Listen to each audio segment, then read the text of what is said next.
नमस्कार, आप देख रहे हैं सहारनपुर ब्रेकिंग न्यूज। प्रस्तुत हैं आज के मुख्य समाचार। देश कैंप गुरुद्वारा साहिब जी के समक्ष लंगर फॉर हंगर द्वारा एक छबील का आयोजन किया गया, जिसमें इस गर्मी के मौसम में लोगों को ठंडा मीठा शरबत वितरित किया गया और सड़कों पर सैकड़ों आने जाने वाले लोगों की प्यास बुझाई गई। लंगर फॉर हंगर द्वारा बीते कई दिनों से लोगों के लिए भंडारे, राशन वितरण, ऑक्सीजन के सिलेंडर के अलावा दवाइयों वितरण का कार्य भी किया जा रहा है, जिससे कि इस कोरोना जैसी महामारी में लोगों को राहत मिल सके।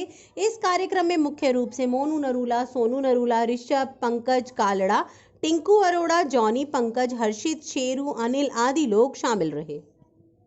चौथ मार्केट एसोसिएशन द्वारा जिलाधिकारी कार्यालय में ज्ञापन सौंपा गया, जिसमें थोक व्यापारियों ने मार्केट समय अवधि खोलने के संबंध में तथा दुकानों की साफ सफाई, देखरेख, ट्रांसपोर्ट से माल मंगवाने, पैकिंग करने, जीएसटी की रिटर्न के पेपर तैयार करने के लिए निश्चित समय अवधि के लिए प्रदान करने की अनुमति मांगी, जिससे कि ट्रांसपोर्ट पर रखा माल खराब ना हो और सही समय पर उनको बेचा जा सके, क्योंकि गोदाम में रखे माल के खराब होने का खतरा बना रहता है, जिससे कि व्यापारियों को खासा नुकसान का सामना करना पड़ेगा।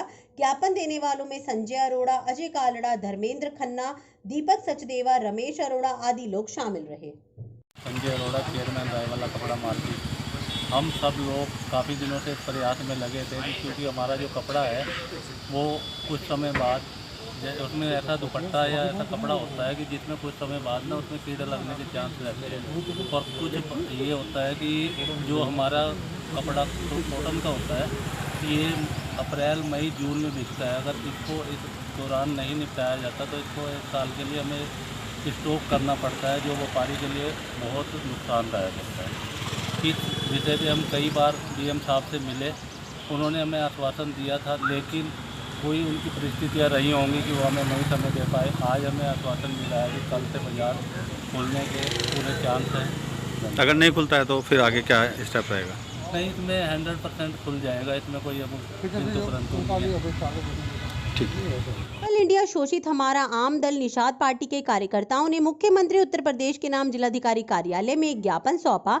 उन्होंने उत्तर प्रदेश संविधान की अनुसूचित जाति की सूची में क्रम संख्या 18 में बेलदार, 36 में गाड़, 53 में मझवार, 66 में तुर्हा पर सूचीबद्ध प्रायवाची जातियां माझी, कहार, कश्यप, केवट, मल्हा, रैकवार, धीवर, झींवर, बिंद, धीमर, बाथम, चुरहा, गेड़िया, मांझी, मछुआ, गांड, रोजगोंड के जेनरिक नाम से परिभाषित किया गया है।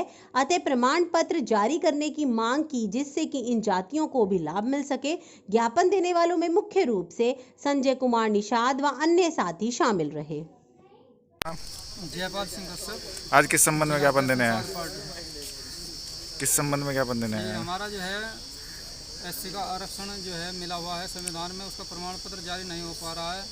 जो भी सरकार में आते हैं वो हमारे समाज के साथ वादा करते हैं, लेकिन आज तक भी किसी भी पार्टी सरकार ने हमें जो है हमारा एससी आरक्षण का प्रमाण पत्र देने का काम नहीं किया है। आज के डेट में 7 जून 2015 को एक बहुत बड़ा आंदोलन हुआ था लखनऊ गोरखपुर के बीच में। मगर रेलवे स्टेशन है, वहाँ पर रेलों को आंदोलन हुआ था। एक आवाज़ उठाई थी कि जब संविधान में लिखा हुआ हिस्सा सबको मिल रहा है, हमें क्यों नहीं मिल रहा है। तो हमारा आरक्षण की मांग जो हमें मिला हुआ है उसके प्रमाण पत्र की मांग चल रही है। उसमें योगी इस समय सांसद थे गोरखपुर में, उन्होंने कहा था, मीडिया के सामने आकर कहा था कि यदि मैं आज सत्ता में होता तो उनका आरक्षण का प्रमाण पत्र देने का काम करता, और यदि हम सत्ता में आएंगे जब भी उनका आरक्षण का प्रमाण पत्र देने का काम करेंगे। मोदी ने भी जब 2014 में वाराणसी में आए थे, उन्होंने भी कहा था कि गंगा पुत्रों का मैं दुख दूर करने का काम करूंगा, लेकिन वो आज प्रधानमंत्री हैं, दोबारा सत्ता में सरकार आई है, लेकिन आज वो अपना वादा भूल गए हैं और समाज में बहुत आक्रोश है। समाज को यदि उसका अधिकार नहीं दिया और भाजपा सरकार ने वादा खिलाफी का काम करने का काम किया तो समाज जो है सड़क पर उतरने को मजबूर हो जाएगा और इसकी जिम्मेदार भाजपा सरकार होगी। मुख्यमंत्री निर्देशानुसार कोरोना जैसी महामारी से बचाव एवं सहयोग हेतु एक निगरानी समिति बनाई गई है, जिसमें पार्षद को उसका अध्यक्ष बनाया गया है, जिसके द्वारा वार्ड में कौन व्यक्ति आता है व जाता है और कौन व्यक्ति संक्रमित हो जा रहा है, जिसकी वजह से संक्रमण फैलने का खतरा हो रहा है, तथा संक्रमित व्यक्ति यदि वार्ड में आया है तो निगरानी समिति के लोग उसको क्वारंटाइन कराकर उसकी दवाई की देखभाल की व्यवस्था तथा संबंधित विभाग को जानकारी देने का कार्य करेंगे, जिससे कि यह संक्रमण ज्यादा ना फैल सके।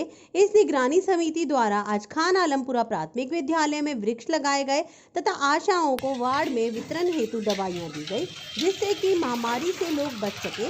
इस बारे में पार्षद मुमताज बेगम, पार्षद पति आसिफ अंसारी तथा कर्नल BS नेगी ने विस्तार पूर्वक जानकारी दी। शहर में कल यानी मंगलवार से शुरू हो रहा है अनलॉक। जिलाधिकारी अखिलेश सिंह से जानिए क्या है गाइडलाइन। देखिए, चूँकि अब जनपद सहारनपुर में जो है कोविड के एक्टिव केसेस की संख्या इस समय लगभग 500 है, तो चूँकि 600 के नीचे फिगर है, तो इसलिए कल प्रातः जो से 7 बजे से शाम को 7 बजे तक सभी मार्केट्स खुलेंगी। और इसके साथ साथ जो भी अन्य चीज़ें हैं, इसमें मैं थोड़ा सा संक्षेप में आप लोगों को बताता हूँ कि इसमें जो है जो सरकारी डिपार्टमेंट हैं उनके ऑफिसेज पूर्व से खुल रहे थे वो खुलते रहेंगे। निजी कंपनियों के कार्यालय भी जो खुलेंगे वहाँ पर भी मास्क का प्रयोग, 2 गज की दूरी और जो सैनिटाइजेशन की व्यवस्था रहेगी। इसी के साथ साथ औद्योगिक संस्थान भी खुले रहेंगे। सब्जी मंडियाँ पूर्व की भांति खुलेंगी, वहाँ भी जो है 2 गज की दूरी और मास्क का प्रयोग अनिवार्य रहेगा। इसके साथ साथ अभी तक जो मीट की जो दुकानें थी वो बंद थी, तो मीट की दुकानें भी अब जो है अंडा, मांस, मछली की दुकानें, वहाँ पर साफ़ सफाई की व्यवस्था के साथ, सैनिटाइजेशन के साथ ये सारी दुकानें खुलेंगी। और बाकी सब चीज़ें तो यहाँ भी खुल रही थी, पहले भी गेहूँ क्रय केंद्र था, खाद की दुकानें थी, राशन की दुकानें थी, ये सब पहले खुल रही थी। तो मुख्य रूप से क्योंकि अब जनपद में 600 के नीचे केस हैं इस समय कोरोना के एक्टिव केसेज, इसलिए जो भी बाज़ार थी वो सारी बाज़ार जो है सप्ताह में 5 दिन, सोमवार से लेकर प्रातः सोमवार से लेकर और शुक्रवार तक, ये सुबह 7 बजे से लेकर शाम को 7 बजे तक खुलेंगी। इसके साथ साथ जो शनिवार और इतवार को जैसी साप्ताहिक बंदी सभी ज़िलों में है वैसी ही साप्ताहिक बंदी यहाँ पर भी रहेगी। रात नाइट तक खुली रहेगी? हाँ, रात मैंने कहा ना 7 से 7 तक खुलेगी। 7 बजे नहीं, अभी तो मतलब पूरा बाज़ार खुलेगा, फिर हम लोग देखेंगे। पर जो व्यवस्था, जैसे जो थोक की मंडियां हैं, जैसे मोरगंज है या दवाई की थोक की मंडी किशनपुरा है, वहाँ पर अभी तक हम लोगों ने जो व्यवस्था पूर्व में बना रखी थी वो व्यवस्था जो है चलती रहेगी। क्योंकि वो हम लोगों ने जो भी व्यवस्था बनाई थी इस दृष्टि से बनाई थी कि वहाँ भीड़ भाड़ काफ़ी, वो कंजस्टेड एरिया है, भीड़ भाड़ वहाँ पर ना हो। तो जहाँ भीड़ भाड़ की दृष्टि से जो हम लोगों ने पूर्व में व्यवस्था बनाई है वो व्यवस्था चलती रहेगी। केवल जो बाज़ार जो बंद थी वो बाज़ार सुबह 7 बजे से लेकर शाम को 7 बजे तक खुलेंगे।